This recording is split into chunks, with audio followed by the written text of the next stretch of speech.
ल congratulations Namji. Thank you so much sir. So finally आज तपाईँको जर्मनीको भिजा लागेको छ होइन. So how is your experience? I am very happy sir.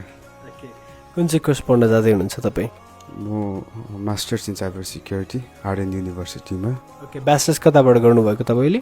मैले ब्याचलर्स इन्डियाबाट गरेको थिएँ, सिलगढीबाट. ओके, एपिएस सर्टिफिकेटहरू केही चाहियो तपाईँलाई? त्यस्तो केही परेन मेरो. सो ब्रिटिस युनिभर्सिटीमा एप्लाई गर्दै हुनुभएको हुनाले एपिएस तपाईँको वेभ गर्दै एम्बेसीले होइन त? हजुर सर. ओके, सो हाम्रो बारेमा कसरी थाहा पाउनुभयो? मैले चाहिँ त्यही इन्स्टाग्राम रिल्समै देखेको थिएँ अनि त्यही भएर यतै आएँ म. सो आज तपाईँको भिजा पनि आइसकेको छ. सो ओभरअल जर्नी हामीसँग तपाईँको कस्तो रह्यो? मेरै पर्सनल इस्युले अलिक ढिलो टाइम चाहिँ भयो, तर सुरुमा हल्का ओभरवेल्मिङ थियो, तर एभ्री स्टेपमा प्रपर गाइडेन्स र सपोर्ट पाएँ. So I am very thankful to every member of NABC group.